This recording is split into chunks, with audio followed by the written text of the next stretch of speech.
the holding cell. You wouldn't want to muck up if the circuit court judge is leaving town. He'd want you back for 3 months.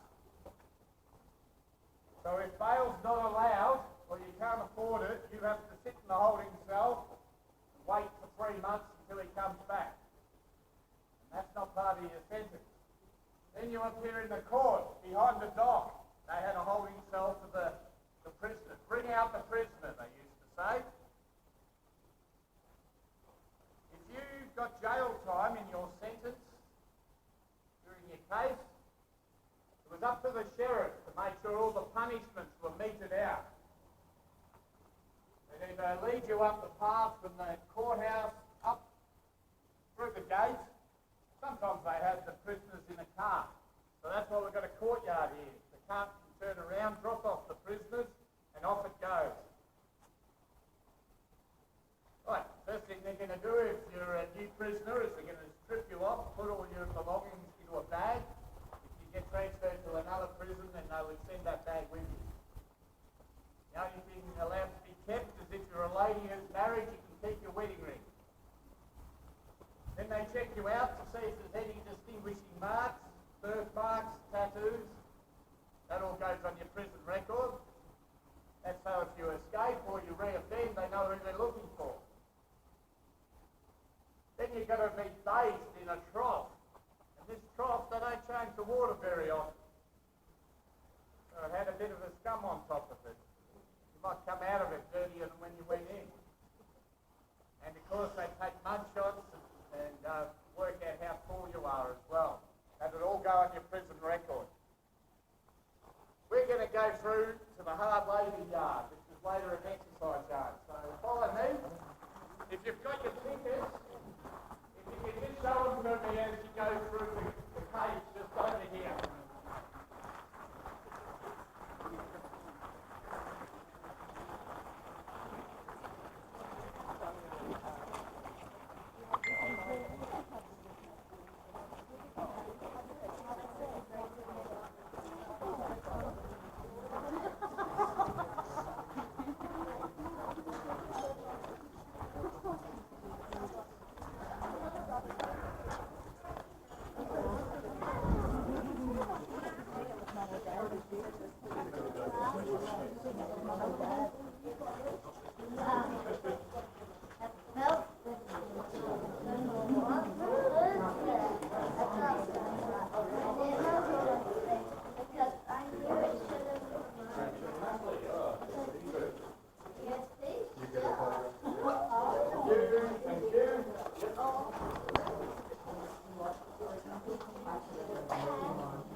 Thank you.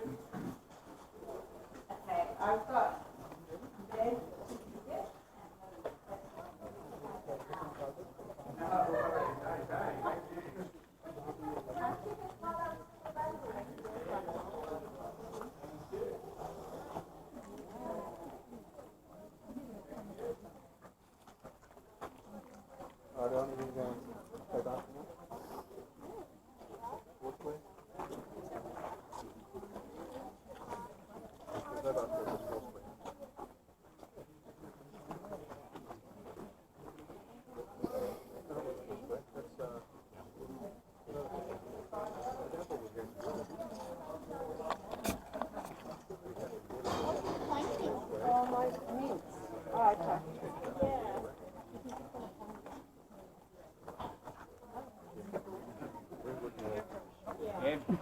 Whatever you do, you might be tall. Please don't reach up and grab the rope. No, it's good. Put your hand through into the cage. It will cut through a foot of leather. So it's Beechworth Gaol, originally a stockade, 1852. It was only about a third as high as the wall. So one night 6 suspected murderers got out. That meant they thought, yeah, we better build something a bit more substantial. You can see the granite building here, and the original buildings of the jail, a few other extensions with the best of bricks and bricks down here. So the granite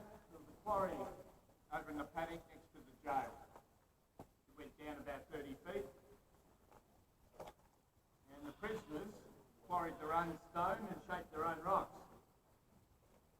An experienced Scottish stonemason took a day to make one well-hewn stone block to 1.5 well-hewn stone blocks.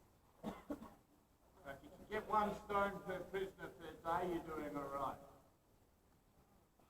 Granite is much softer than diamond.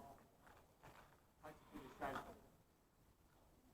They didn't get the prisoners to build their own walls though. They got contractors to do it. Get prisoners to do it, you can bet there'd be some weak spots. Some stairs to climb your way out. And when they finished the jail, they were still using the quarry. At night they bring the stones through that gate over there, plonk them in the yard here.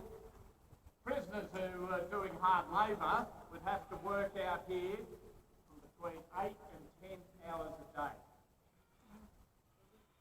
In the cold, in the heat, didn't matter. So that was hard labour. You'd have to crush the granite in your gravel. No talking. Prisoners can only talk if it's work-related. Once the gravel was created, there's a white hatch over there. They have a tray where they put the gravel on top of it. Most of the time there was a cart parked outside the walls, but if that cart was delivering the gravel around town, they had this granite stone block, and it had a lip around the outside. So if the bloke got back with his cart and there was a pile of gravel, he'd get his shovel under, load up. If you walk on granite paths around town, some of them would have been made with the hard labour in the Beechworth Jail. 1856 was the granite jail. 2004 saw the closure of the jail. In the 1990s had the razor wire. It's all part of the history. It's very expensive to remove the razor wire. Traditionally you wouldn't have had the stairs up to the wall. The only way to access the walls would have been from the outside. The prison wardens would work up in the towers. There'd be a door on the outside for them, spiral staircase. When you go to work up there, you better take your bucket with you. 12-hour shift, you're not allowed to leave your post, so that's your toilet. And those prison wardens are the only ones allowed to have firearms. If someone decides to escape, you're going to get a warning shot from the guards in the towers. That's when you give up. Because if you keep going, the second shot's not going to be a warning shot. Because the blokes doing hard labour in here were inclined to be covered in granite dust, that's why they've painted the bottom part of the wall, so the prisoners still can be seen. They're not camouflaged. Same deal in the jail. Right, some of the more modern history.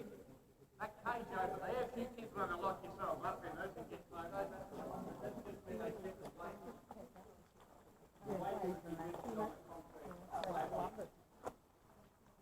One thing you can do when you go is you can develop something. What the place would be painted. So if you're going to paint a mural behind me, I've got to be in it. The Woodsy who signed the mural, he's got murals all around Australia. He must have been a serial offender. Bongo Road, Fremantle. Woodsy speaking a lot of stuff. Okay, well, for a few minutes I'll let you wander around here, and then we'll go into the main body of the jail. Remember, don't touch that razor wire.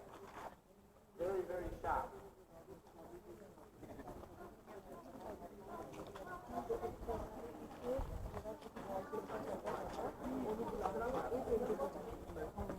It's meant to, if you tamper with it, it's meant to come off the wall and entangle everyone in the courtyard. So it'll be a bloodbath, yeah. I haven't heard of that ever occurring, but that's how a lot of the jails were designed. Yeah. If you were to remove it, you'd need chainmail and you'd need leather on the outside. And you'd probably still be on the other side and try and get it to go the other way. If you're climbing over it, no need to put a jacket on top, but quite often they still get hitched up in it. And if you call in for the guard to come and save you, Have many on to let people up there, and you can see you can reach out and grab it. So that's why no one's up on the walls anymore. Yeah. Okay.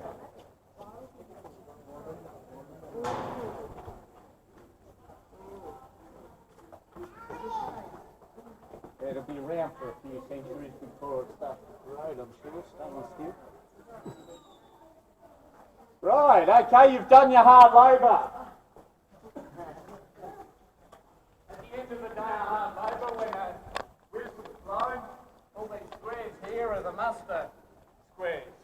The prisoners would have to be mustered several times a day, that's so the wardens can count them and make sure none have escaped. We'll go into the jail. Follow me.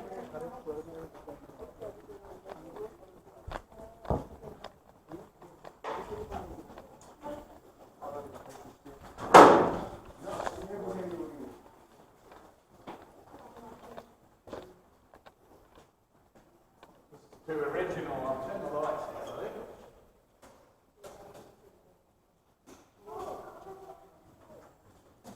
Isn't too original, I should say. Just turn the lights out so you can appreciate what it would look like in the 1800s. We'll just gather around here, eh?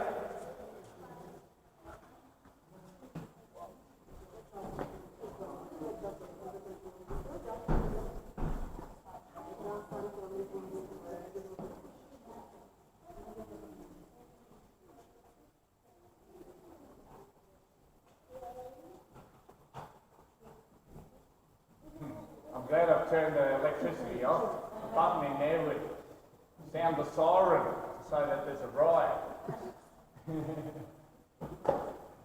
You kids can play with the buttons now because I've turned everything off.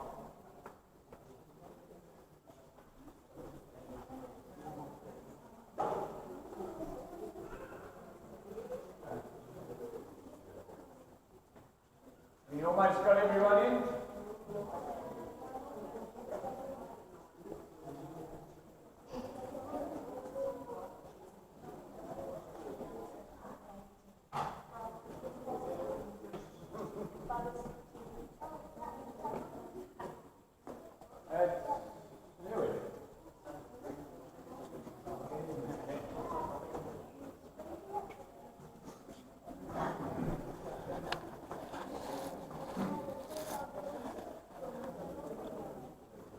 Okay, yeah, the names on the whiteboard, they're not the last prisoners that were here in 2004 when it closed. Some of the new owners of the jail decided to write their mates' names on the whiteboard.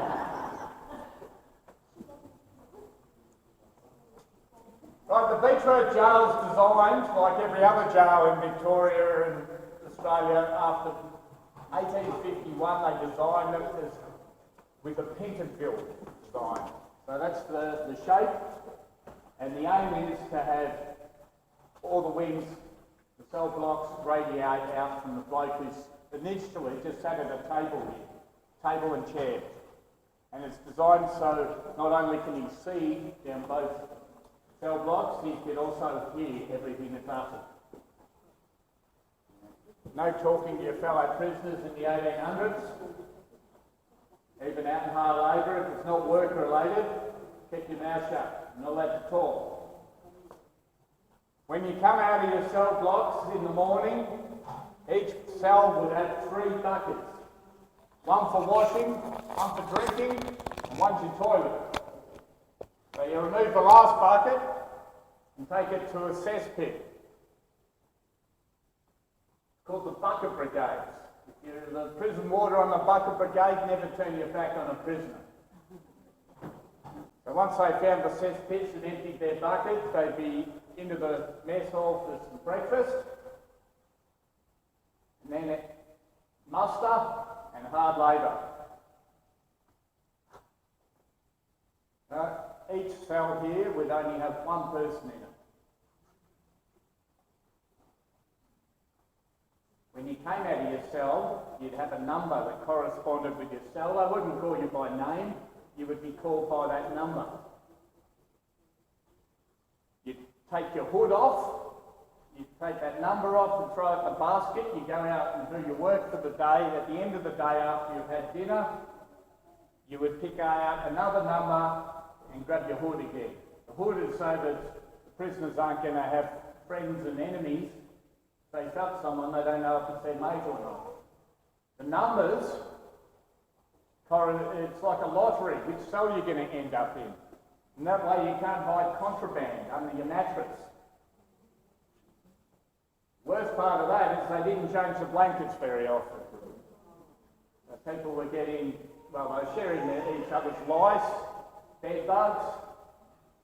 You might get some skin disorders as well.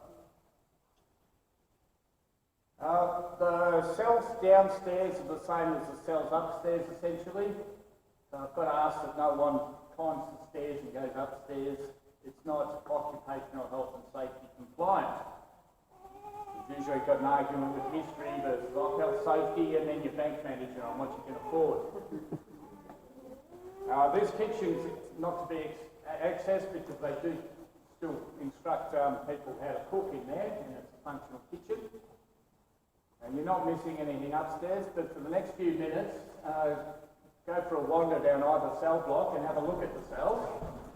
Please don't use the toilets.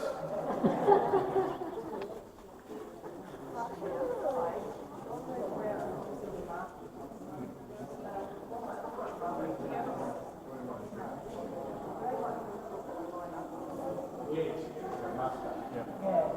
Okay, when I turn the lights on, it's time to gather around the gallows here for a hanging, eh?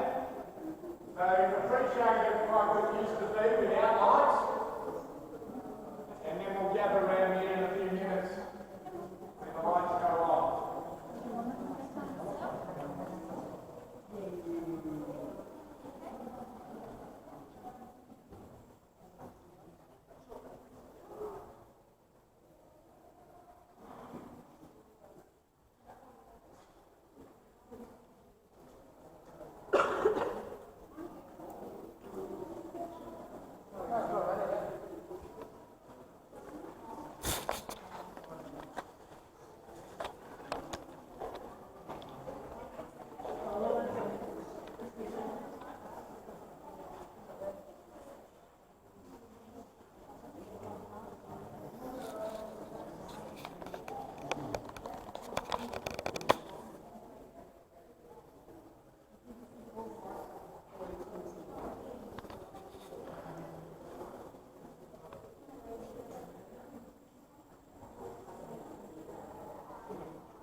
Well, yeah, when I done the tour yesterday, I was there as well. Of what? Central.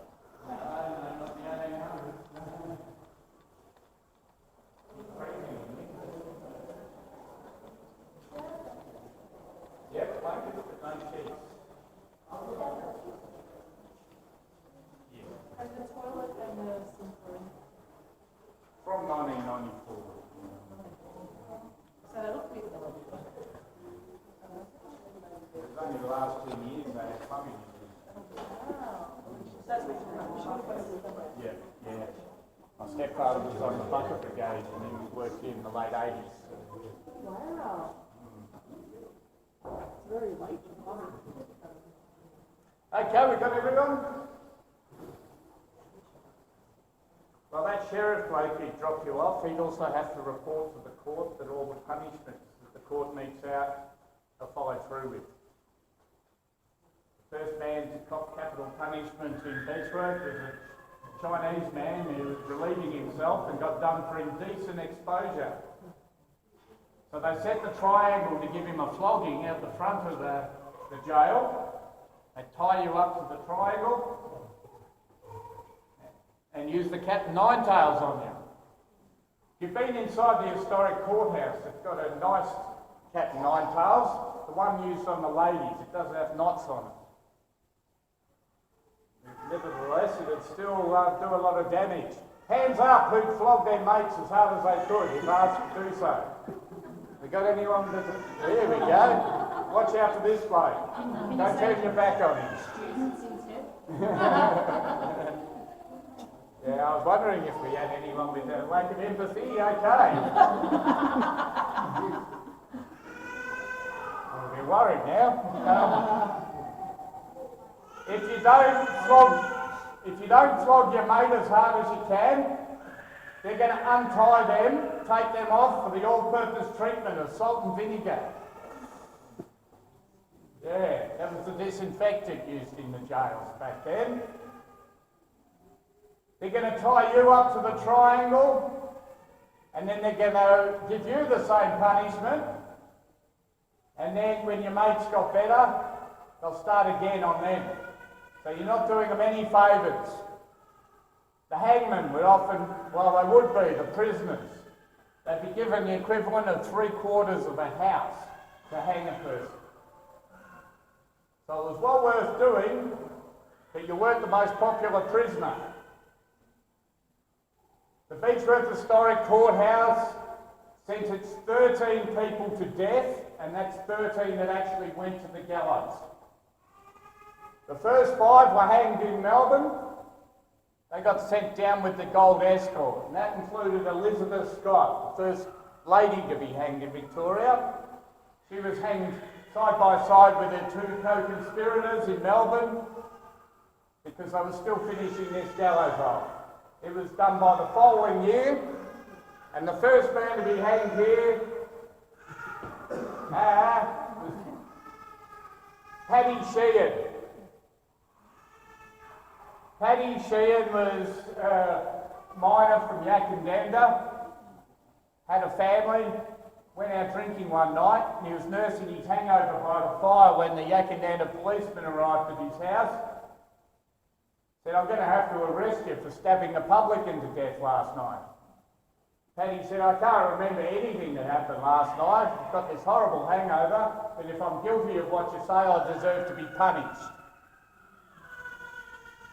Near the gallows is the last night cell. So it's the biggest cell, and that's for the prisoners awaiting execution. Paddy's children were allowed in to see him and say goodbye to their father. Later they would have special children's sessions down at the court. Because Paddy's wife didn't have a breadwinner, she was unable to bring up the children. And at the children's sessions in the court, you stood in front of the dock. The children weren't guilty of anything. But it was up to the magistrate to decide whether you'd go live on a farm down in Wurrigi and be a worker, whether you would go to an orphanage or a reform school. And it was a reform school for the Sheehan children. So 8 people hanged here, 7 murderers, 1 unspeakable fiend. I won't elaborate on his crimes. Let's say his victim was 2. So I don't think there'd be many people here who wouldn't hang him. The hangman would have to weigh the prisoner. If I was being hanged, I'd want to drop 10 feet. It's all about how much pressure you exert at the bottom of the rope. If you were a lot larger than myself, maybe somebody who might necessarily fit through the door, you would probably only drop about 6 feet. If you get it wrong and you drop them too far, it gets messy. That's what happened to Elizabeth Scott. Don't drop them far enough, it's a prolonged death, you choke to death. So the noose goes behind the left ear so your head throws forward. And when they open the door to your cell, you've got less than minutes to live. Any last words? No? Done. Right. They would give you a nice meal before you were executed, and you had to be nice and healthy. They couldn't hang out a person who was sick or injured. Okay, well that's enough of that. We got anyone here that doesn't want to hear about Ned Kelly? Any ex-policeman who think he's a murderer? I do, absolutely. Yep. Absolutely. There you go, we got one. Not a police person, but my husband is. Your husband is, yep. Anybody got such as life tattooed on their chest or anything? We don't have the opposite end of the spectrum, that's good. Okay, well, come down here and I'll explain Ned Kelly and the Kelly gang.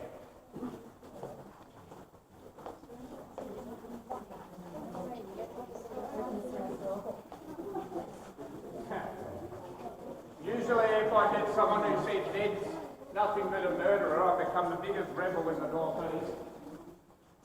And if I get someone who says he's a hero, yeah, I'll tell you exactly what's wrong with him.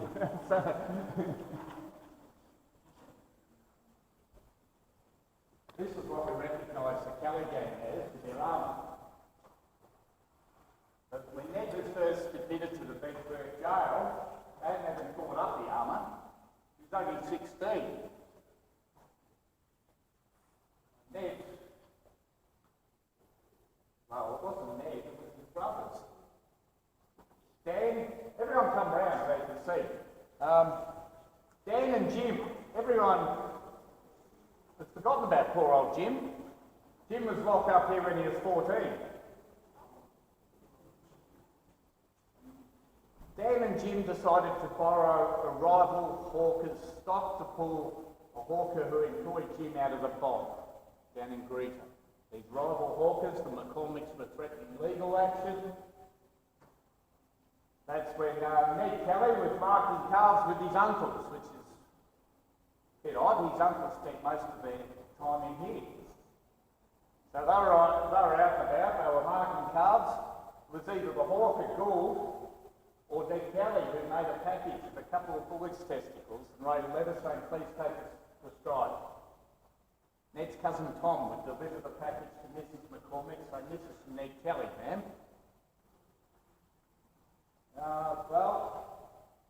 See, Mrs. McCormick was infertile. The next time the McCormicks had caught up with 16-year-old Ned in Greta, Mr. McCormick challenged Ned to a fight. Ned said he was getting off his horse to take him up on that challenge, when Mrs. McCormick struck his horse in the rump with a stick or a shin bone, causing it to rear up. Ned told the court in Beechworth, in an effort to regain control of the horse, he accidentally punched Mr. McCormick out and then trampled him with the horse while the wife screamed from the sidelines. The court took a very dim view of all this. 4 months for sending an indecent package to a lady, or offensive package.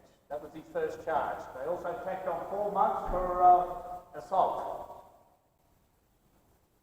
But he only served 6 months in the jail crushing rocks. They released him early on the condition he'd keep the peace. You call it probation today. He managed to get home to Greta between here and Benalla to learn that his mother was getting married at Benalla, so he kept going, managed to get there with enough time to give her away to a man who wasn't much older than him. When they got back to the farm at Greta, some of the guests for the wedding were staying. One of them, Ned's future cousin-in-law, Walter Isaiah Wright, said, Ned, I can't buy my horse, I can't tame it. I don't know what to do. And Ned's going, that's fine, you can take one of my horses, I'll find your horse, I'll tame it, and we'll stop later on. Right, well, Ned found the horse. obviously didn't appreciate it was stolen, or he wouldn't have given Gil's joyrides up and down the main streets of Wangaratta for a whole week. Nor would he have ridden it straight up to Senior Constable Hall when he got back to Greta, who immediately recognised the brand. He was asked Ned to accompany him up to the station to sort out his probation paperwork. On the way, out comes Hall's pistol. He points at Ned's head and it goes click. Kept pulling the trigger and the damn thing wouldn't fire. Ned thought, I better wrestle this bloke to the ground before he shoots me. But Hall called on some shopkeepers and they ran out of the shops and grabbed 16-year-old Ned, held him face down to the ground so he could be handcuffed. The Hall didn't pull out his handcuffs, it was a pistol again. Back in Ned's head, click, click, click, click, click, the damn thing was still jammed. If you've ever seen Ned Kelly's death mask, it's got lumps and bumps on the back. That was the pistol whipping that Hall gave him when he couldn't shoot him. The doctor had stitched his head together that night in the holding cell, second felt young Kelly was clock wild.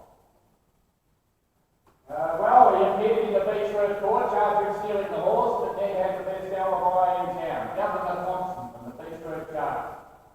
How could young Kelly have stolen this horse when he was locked up in my jail when it was stolen? They couldn't argue with that alibi, so they had to amend the charge to receiving a stolen horse, for which Ned was given 3 years hard labour, while Brian was beside him in the dock for about a year and a half for illegal use. People seem to forget about Alex Gunn. That's Ned's brother-in-law. He stole a horse from Wild Bright from Mansfield.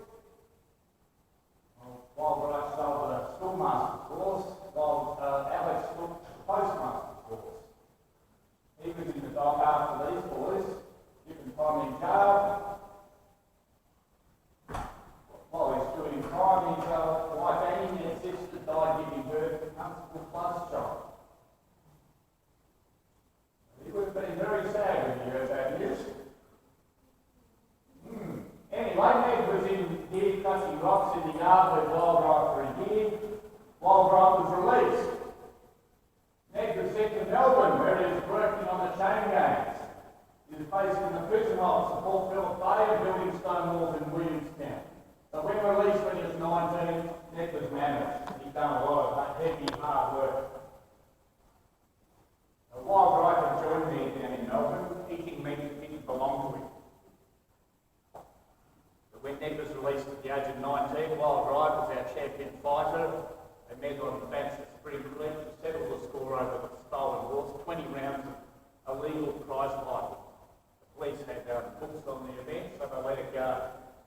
Prize fighting isn't boxing, it's bare knuckles and untimed round. It's brutal. Elbows, knees, headbutts, you know. So, Ned was getting, he went straight then, he built the sleepers with the Beechworth Railroad. He was the foreman of the supervisor. The reason the gang went on the run was because of Constable Alexander Fitzpatrick. He was sent from Beechworth to Greta to arrest Dan Kelly. But Dan had said, look, I've been riding all day.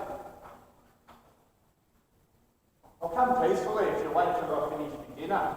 While Dan was eating his dinner, Fitzpatrick tried it on me, Kate Kelly, Ned's sister, prompting Mrs. Kelly with the Gaol baby to grab a fire skillet or fire shovel, dong him over the helmet, and she ended up in here as a result. Aiding and abetting on Edward Kelly and an attempt to murder at 11 Mile Creek prison. The boys went on the run, and 4 policemen at Stringy Bar Creek were chasing them down. A gunfight occurred where Dan ended up with a bullet wound in his shoulder. That's going to hold his horse in there. And 3 policemen ended up dead, murdered by what was now known as the Kelly gang. They still hadn't invented their armour.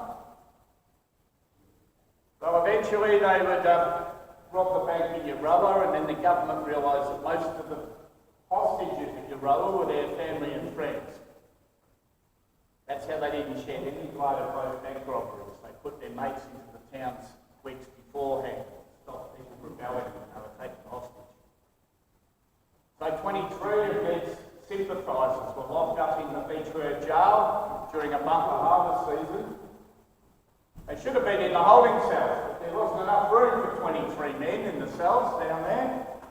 So they're up here, and every 7 or 8 days they bring them from the jail to the court, only to have the prosecution remand the case till next time due to a lack of evidence. Well, eventually the Kellys employed the local barrister, Zinke, who got up and said, look, you can't remand a case till next time due to a lack of evidence. If you're the prosecution, you were expected to gather the evidence before you made the arrest, not the other way around. So these 23 men were all released eventually, available to help them rob the bank in Jerilderie, and most of them are down at Glenrowan on the final day of the siege. That's when they joined the armour. But not only did they have 4 men in suits of armour, they had at least 150 men ready to join what I believe was a push for the Republic. They planned to have the banks and the barracks in Benalla before taking the banks in Beechworth.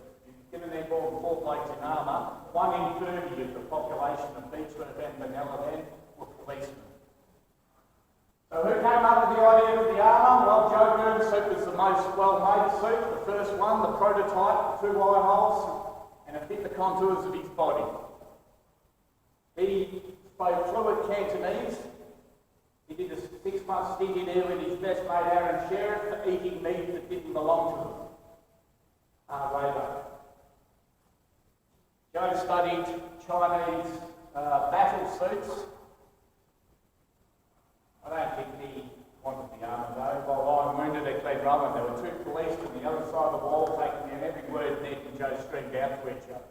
Come and load for me, Joe, I'll pink the buggers, said Ned. And then Joe screamed back, see, I told you this armour would be the death of us. So I think it was more Ned's idea. Ned Kelly, he would have known about Brave Knights in Armour and Lorna Doone, that was his favourite book. And he also would have known about a report done by the police that said the police should wear armour in the 1870s. That some policeman having his pistol on his armour as he comes out of the bush to rescue the boys, saying, I am the monitor.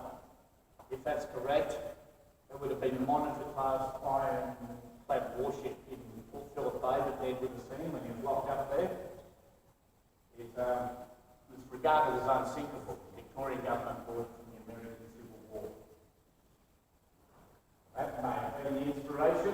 Poor Steve Hart, he was done for horse theft and thrown in here. That's when he met Dan Kelly. He got a big eye slit, so he wouldn't want to get shot in the face. And Dan Kelly, we know it's Glenrowan. Steve and Dan perished on the final day and the previous day when they tried to escape. Joe Byrne, he said, here's to many more years in the bush with the Kelly gang. The witnesses heard Vanguard spud. Bullet came through the wall, straight between his armour and black plate, struck him in the femoral artery. Lights out, done. Okay, follow me and we'll see where Alan Kelly probably was not done.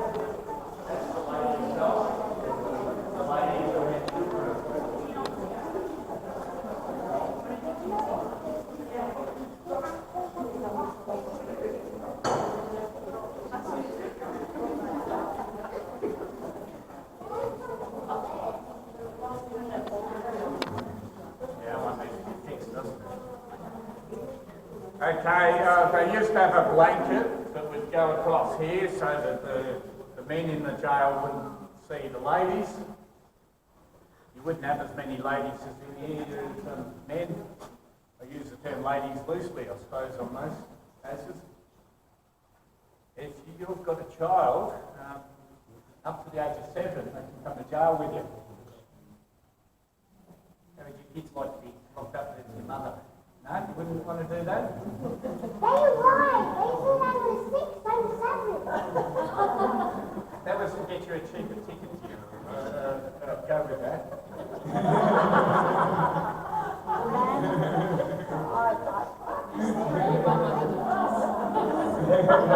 Threw that under the bus. That's my fault. Yeah, you're 7, eh? Well, they better throw you out. You're too old to stay here with your mother. Mind you, if you're here with Mum, you're one of the VIPs in the jail. They treat you with a lot more respect. But it's still cold. The beds aren't the best. When you had an infant child, that child can come to jail with you for up to 12 months while you're breastfeeding. So Ellen Kelly, she brought Ned's half-sister Alice to jail. Naughty girl, she's locked up before she's a week old, eh? Yeah, so first thing Ellen did, they had a special cell for the ladies with the families. This one here was one of those cells where you've got a door on the other side that goes directly to the exercise yard. And that's so the children or the mother with the baby can go and get sunlight and exercise the children. Ellen Kelly was locked up here over the Fitzpatrick incident with her neighbour and her son-in-law. And the police record Ellen yelling through the door to the boys, saying, "The boys will play up now," and that they did. With their mother locked up, the papers went into overdrive. Poor old Mrs. Kelly locked up in the Beechworth jail. She's 41. Poor old Mrs. Kelly.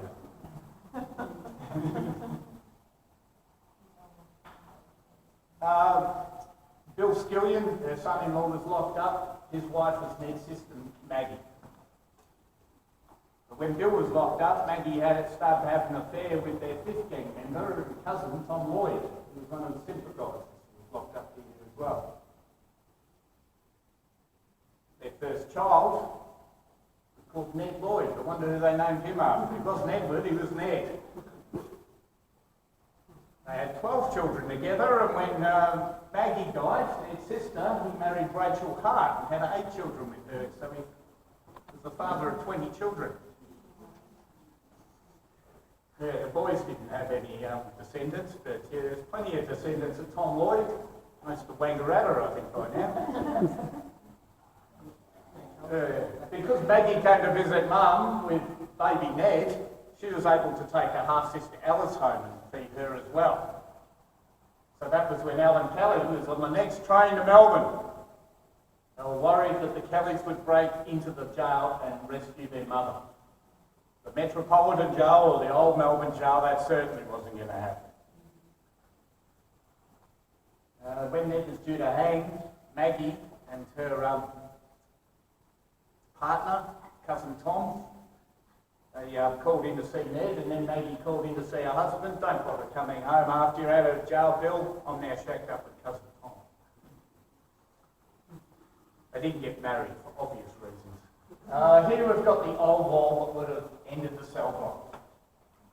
Here we've got the brick extension later on. Initially there was only one person in each cell. The government weren't coming to the conclusion that people were going crazy being locked up by themselves. They simply realised that if you could fit up to 4 people in a modern cell, it's cheaper. You can cram more people in that way. So these are the modern cells, and you can see they're a couple of inches bigger than what people were in the 1800s. Now, if you're going to muck up and do the wrong thing, you get into solitary confinement. We're about to go through, well, I'll let you guys go through solitary confinement. I'm going to go through that door with the pram. And anybody else who doesn't like a dozen steps. You can follow me out this way. The kids, you can jump on the bed in solitary confinement.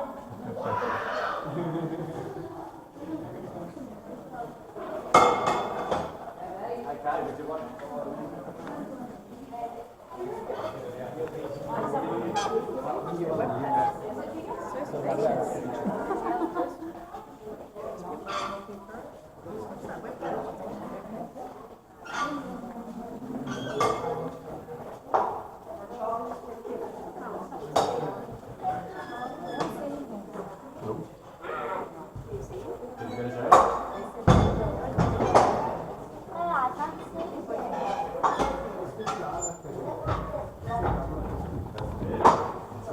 jump on it. Did you jump on it?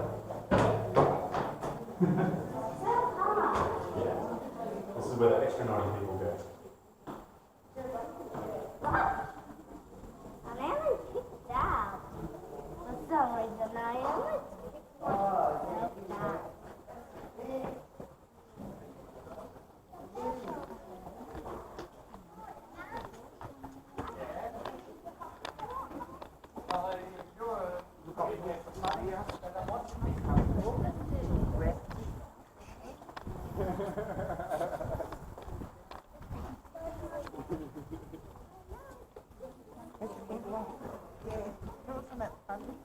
Oh, good, the sun's coming out. Did you jump on the bed?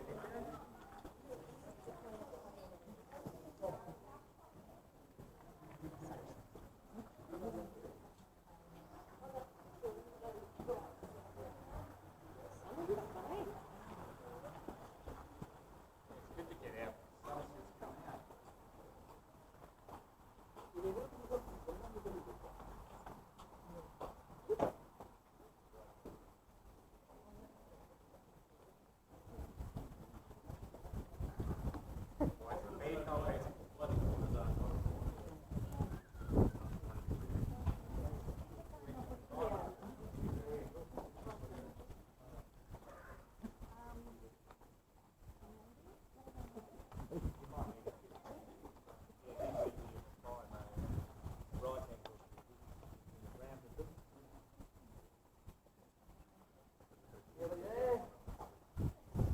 So if you go amok up in jail and they throw you in solitary confinement, 23 hours in that little cell there with a stone bed, 1 hour in the cage. Here you've got the plumbing development that they started in 1993 and finished in 1994.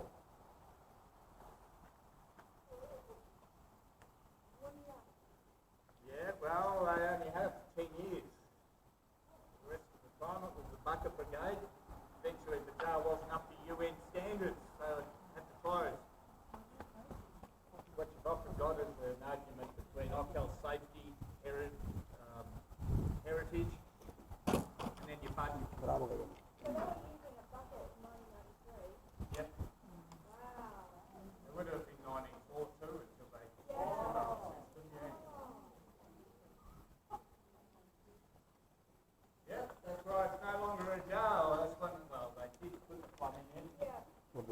That's the brick door, the ladies' cell. Now, if we're going to replace the stairs here, we couldn't let you upstairs in there because the stairs are too steep. Same deal. The original stairs that were here were not health safety compliant. So if you're going to replace them and knock out all the plumbing and go back to what the jail looks like, are you going to put in an health safety compliant staircase? It's got nothing to do with the history, or anyway, you've got all the different eras of the jail until they can afford to do anything else. When it closed in 2004, a property developer bought it, kept seeing the shire and saying, oh look, when I knock down the jail, these are the townhouses we're going to build. And the shire, off you go, come back when you got a better idea.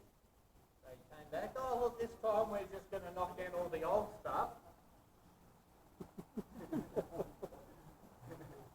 Go away, come back again. Anyway, he got sick of that. Eventually he sold. 49 locals pulled their resources and bought it, not to make a profit, just to make sure it's preserved. This is why you don't want to try and tunnel out of the jail. You're not going to get far before you reach the granite bedrock. Tunnelling out's not an option. Kids, how are we going to escape? Smash the walls, yeah. First place. That's a better idea. Don't get locked up in the first place. Well, then you're in here, aren't you? You're not on the outside. One day there was a heap of blokes, they decided to make a human pyramid. The sad part of that for these men was the top bloke got out, the rest got into solitary confinement. There's over 100 escapes from the Beechworth jail. Some people are still at large, believe it or not. Most people got recaptured. Easiest way was to bribe the cook. You could get out on good behaviour, go walk the guide dogs, get to wander around town, and go work at the prison farm or the pines, and that's where you take off, and hopefully they don't realise you're gone until muster time. And by that stage, hopefully you're halfway to Melbourne. You get down to Splatoons, the cartoon shop, you've got to hang it on Adrian for ringing up a taxi for one of the escaped prisoners and getting him a ride out of here. Yeah, he made the papers with that one. Sadly, a lot of them escaped during the middle of winter. They were planning how to get over the walls or how to get out, but they didn't plan what they do when they got out. They're wearing a white shirt and some green pants in the later years.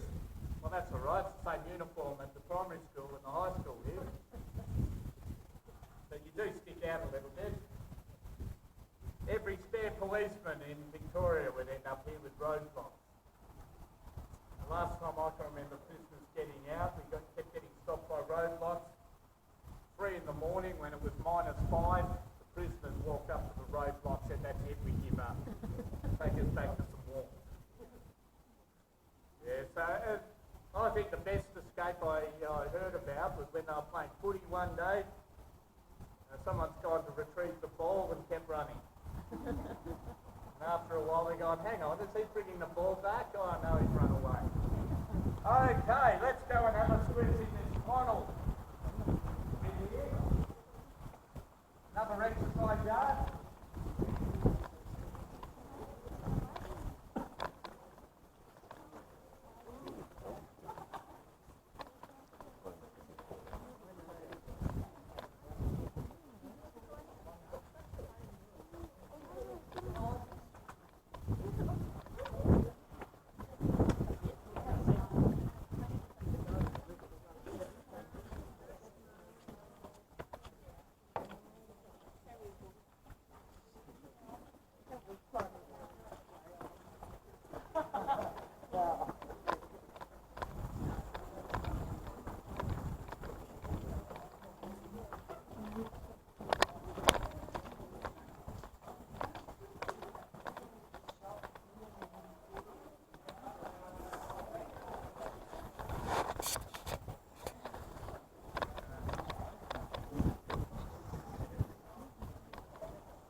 A lot of the, oh, sorry, we're still waiting on some people.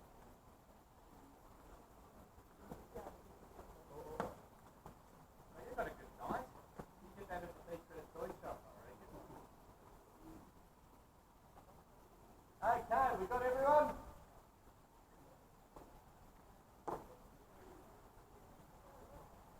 1920. The government was getting away from punishing people and making things really harsh inside the jail. They decided to make it more a rewards-based system, where if you're a model prisoner, you've got to do nice things like swim in a swimming pool. So all jails were ordered to put swimming pools in the 20s. Well, this place was briefly closed in the 20s because they only had one prisoner left. They still had all the staff. Homeless people lived in here, but one of them drowned in the cellar one night while staying there when it flooded. And they tried to dissuade people from living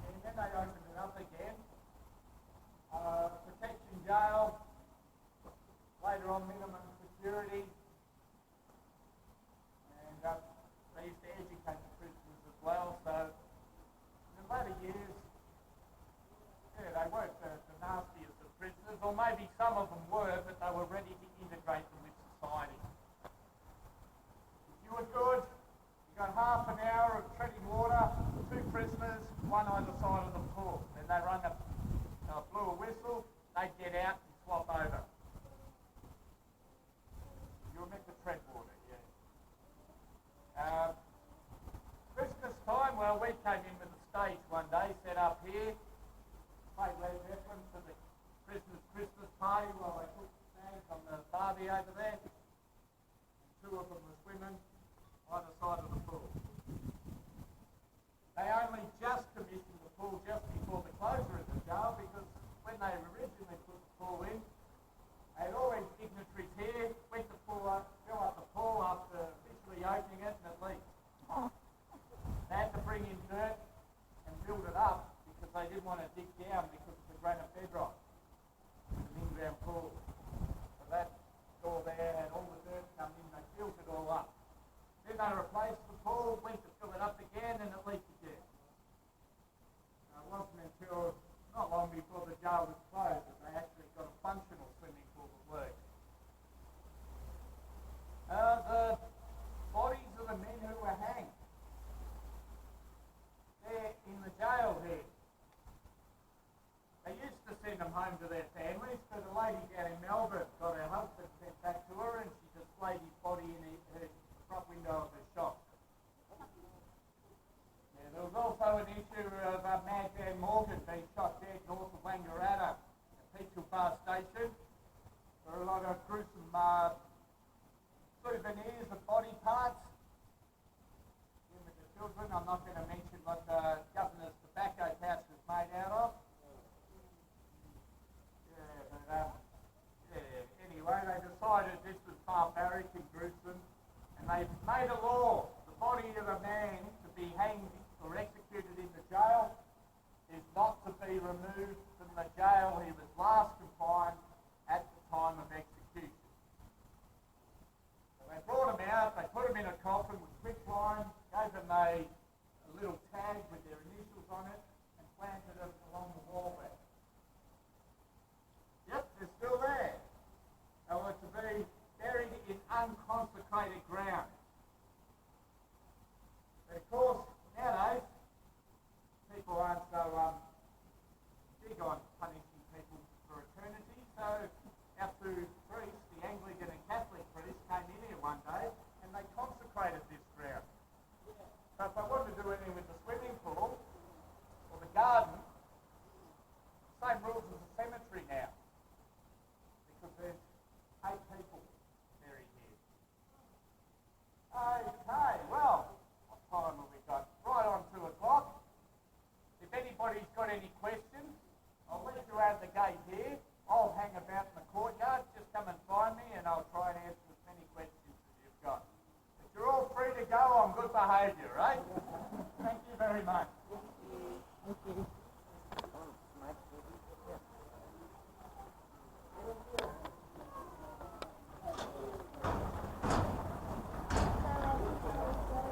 Someone's locked us in.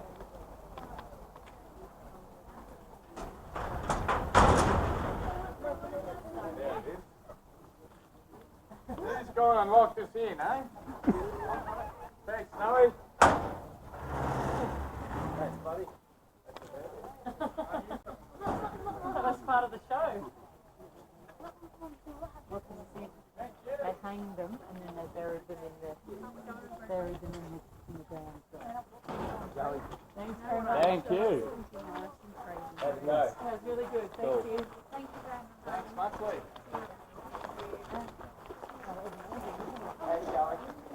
Have you got that somewhere?